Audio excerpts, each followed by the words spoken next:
Chapter 22. The Lord said to Moses, "Tell Aaron and his sons to treat with respect the sacred offerings the Israelites consecrate to me, so they will not profane my holy name. I am the Lord. Say to them, for the generations to come, if any of your descendants is ceremonially unclean and yet comes near the sacred offerings that the Israelites consecrate to the Lord, that person must be cut off from my presence. I am the Lord. If a descendant of Aaron has a defiling skin disease or a bodily discharge, he may not eat the sacred offerings until he is cleansed. He will also be unclean if he touches something defiled by a corpse, or by anyone who has an emission of semen, or if he touches any crawling thing that makes him unclean, or any person who makes him unclean, whatever the uncleanness may be. The one who touches any such thing would be unclean till evening. He must not eat any of the sacred offerings unless he has bathed himself with water. When the sun goes down, he will be clean, and after that he may eat the sacred offerings, for they are his food. He must not eat anything found dead or torn by wild animals, and so become unclean through it. I am the Lord. The priests are to perform my service in such a way that they do not become guilty and die for treating it with contempt. I am the Lord, who makes them holy. No one outside a priest's family may eat the sacred offering, nor may the guest of a priest or his hired worker eat it. But if a priest buys a slave with money, or if the slaves are born in his household, they may eat his food. If a priest's daughter marries anyone other than a priest, she may not eat any of the sacred contributions. But if a priest's daughter becomes a widow or is divorced, yet has no children, and she returns to live in her father's household as in her youth, she may eat her father's food. No unauthorized person, however, may eat it. Anyone who eats a sacred offering by mistake must make restitution to the priest for the offering and add a fifth of the value to it. The priest must not desecrate the sacred offerings the Israelites present to the Lord by allowing them to eat the sacred offerings and so bring upon them guilt requiring payment. I am the Lord, who makes them holy. The Lord said to Moses, "Speak to Aaron and his sons and to all the Israelites, and say to them, if any of you, whether an Israelite or a foreigner residing in Israel, presents a gift for a burnt offering to the Lord, either to fulfill a vow or as a free will offering, you must present a male without defect from the cattle, sheep, or goats, in order that it may be accepted on your behalf. Do not bring anything with a defect, because it will not be accepted on your behalf. When anyone brings from the herd or flock a fellowship offering to the Lord to fulfill a special vow or as a free will offering, it must be without defect or blemish to be acceptable. Do not offer to the Lord the blind, the injured, or the maimed, or anything with warts or festering or running sores. Do not place any of these on the altar as a food offering presented to the Lord. You may, however, present as a free will offering an ox or a sheep that is deformed or stunted, but it will not be accepted in fulfillment of a vow. You must not offer to the Lord an animal whose testicles are bruised, crushed, torn, or cut. You must not do this in your own land. And you must not accept such animals from the hand of a foreigner and offer them as the food of your God. They will not be accepted on your behalf because they are deformed and have defects. The Lord said to Moses, when a calf or a lamb or goat is born, it is to remain with its mother for 7 days. From the 8th day on, it will be acceptable as a food offering presented to the Lord. Do not slaughter a cow or a sheep and its young on the same day. When you sacrifice a thank offering to the Lord, sacrifice it in such a way that it will be accepted on your behalf. It must be eaten that same day. Leave none of it till morning. I am the Lord. Keep my commands and follow them. I am the Lord. Do not profane my holy name, for I must be acknowledged as holy by the Israelites. I am the Lord, who made you holy and who brought you out of Egypt to be your God. I am the Lord. Chapter 23. The Lord said to Moses, "Speak to the Israelites and say to them, These are my appointed festivals, the appointed festivals of the Lord, which you are to proclaim as sacred assemblies. There are 6 days when you may work, but the seventh day is a day of Sabbath rest, a day of sacred assembly. You are not to do any work wherever you live. It is a Sabbath to the Lord. These are the Lord's appointed festivals, the sacred assemblies you are to proclaim at their appointed times. The Lord's Passover begins at twilight on the 14th day of the first month. On the 15th day of that month, the Lord's festival of unleavened bread begins. For 7 days you must eat bread made without yeast. On the first day, hold a sacred assembly and do no regular work. For 7 days, present a food offering to the Lord. And on the seventh day, hold a sacred assembly and do no regular work. The Lord said to Moses, "Speak to the Israelites and say to them, When you enter the land I am going to give you, and you reap its harvest, bring to the priest a sheaf of the first grain you harvest. He is to wave the sheaf before the Lord, so it will be accepted on your behalf. The priest is to wave it on the day after the Sabbath. On the day you wave the sheaf, you must sacrifice as a burnt offering to the Lord a lamb a year old without defect, together with its grain offering of 2/10 of an ephah of the finest flour mixed with olive oil. A food offering presented to the Lord, a pleasing aroma, and its drink offering of a quarter of a hin of wine. You must not eat any bread or roasted or new grain until the very day you bring this offering to your God. This is to be a lasting ordinance for the generations to come wherever you live.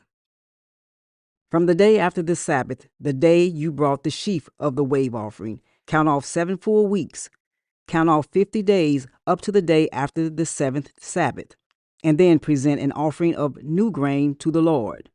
From wherever you live, bring 2 loaves made of 2/10 of an ephah of the finest flour baked with yeast as a wave offering of first fruits to the Lord. Present with this bread 7 male lambs, each a year old without defect, 1 young bull and 2 rams. They will be a burnt offering to the Lord, together with their grain offerings and drink offerings, a food offering, an aroma pleasing to the Lord. Then sacrifice 1 male goat for a sin offering, and 2 lambs, each a year old, for a fellowship offering. The priest is to wave the 2 lambs before the Lord as a wave offering together with the bread of the firstfruits. They are a sacred offering to the Lord for the priest. On that same day, you are to proclaim a sacred assembly and do no regular work. This is to be a lasting ordinance for the generations to come wherever you live. When you reap the harvest of your land, do not reap to the very edges of your field or gather the gleanings of your harvest. Leave them for the poor and for the foreigner residing among you. I am the Lord your God." The Lord said to Moses, "Say to the Israelites, on the first day of the seventh month, you are to have a day of Sabbath rest, a sacred assembly commemorated with trumpet blast. Do no regular work, but present a food offering to the Lord." The Lord said to Moses, "The 10th day of this seventh month is the day of atonement. Hold a sacred assembly and deny yourselves, and present a food offering to the Lord. Do not do any work on that day, because it is the day of atonement, when atonement is made for you before the Lord your God. Those who do not deny themselves on that day must be cut off from their people. I will destroy from among their people anyone who does any work on that day. You shall do no work at all. This is to be a lasting ordinance for the generations to come wherever you live. It is a day of Sabbath rest for you, and you must deny yourselves. From the evening of the 9th day of the month until the following evening, you are to observe your Sabbath." The Lord said to Moses, "Say to the Israelites, on the 15th day of the seventh month, the Lord's festival of tabernacles begins, and it lasts for 7 days. The first day is a sacred assembly. Do no regular work. For 7 days present food offerings to the Lord, and on the 8th day hold a sacred assembly, and present a food offering to the Lord. It is the closing special assembly. Do no regular work. These are the Lord's appointed festivals, which you are to proclaim as sacred assemblies for bringing food offerings to the Lord. The burnt offerings and grain offerings, sacrifices and drink offerings required for each day. These offerings are in addition to those for the Lord's Sabbaths, and in addition to your gifts and whatever you have vowed, and all the free will offerings you give to the Lord. So beginning with the 15th day of the 7th month, after you have gathered the crops of the land, celebrate the festival to the Lord for 7 days. The first day is a day of Sabbath rest, and the 8th day also is a day of Sabbath rest. On the first day you are to take branches from luxuriant trees, from palms, willows, and other leafy trees, and rejoice before the Lord your God for 7 days. Celebrate this as a festival to the Lord for 7 days each year. This is to be a lasting ordinance for the generations to come. Celebrate it in the 7th month. Live in temporary shelters for 7 days. All native-born Israelites are to live in such shelters, so your descendants will know that I had the Israelites live in temporary shelters when I brought them out of Egypt. I am the Lord your God. So Moses announced to the Israelites the appointed festivals of the Lord. Chapter 24. The Lord said to Moses, "Command the Israelites to bring you clear oil of pressed olives for the light, so that the lamps may be kept burning continually. Outside the curtain that shields the ark of the covenant law in the tent of meeting, Aaron is to tend the lamps before the Lord from evening till morning continually. This is to be a lasting ordinance for the generations to come. The lamps on the pure gold lampstand before the Lord must be tended continually. Take the finest flour and bake 12 loaves of bread, using 2/10 of an ephah for each loaf. Arrange them in 2 stacks, 6 in each stack, on the table of pure gold before the Lord. By each stack, put some pure incense as a memorial portion to represent the bread and to be a food offering presented to the Lord. This bread is to be set out before the Lord regularly, Sabbath after Sabbath, on behalf of the Israelites as a lasting covenant. It belongs to Aaron and his sons, who are to eat it in the sanctuary area, because it is the most holy part of their perpetual share of the food offerings presented to the Lord. Now the son of an Israelite mother and an Egyptian father went out among the Israelites, and a fight broke out in the camp between him and an Israelite. The son of the Israelite woman blasphemed the name with a curse. So they brought him to Moses. His mother's name was Shilemith, the daughter of Debrai the Danite. They put him in custody until the will of the Lord should be made clear to them.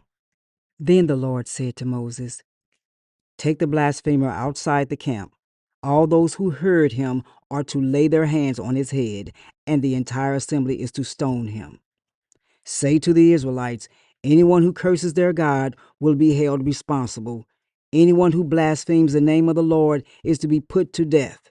The entire assembly must stone them, whether foreigner or native born. When they blaspheme the name, they are to be put to death. Anyone who takes the life of a human being is to be put to death. Anyone who takes the life of someone's animal must make restitution, life for life. Anyone who injures their neighbor is to be injured in the same manner. Fracture for fracture, eye for eye, tooth for tooth. The one who has inflicted the injury must suffer the same injury. Whoever kills an animal must make restitution, but whoever kills a human being is to be put to death. You are to have the same law for the foreigner and the native born. I am the Lord your God." Then Moses spoke to the Israelites, and they took the blasphemer outside the camp and stoned him. The Israelites did as the Lord commanded Moses.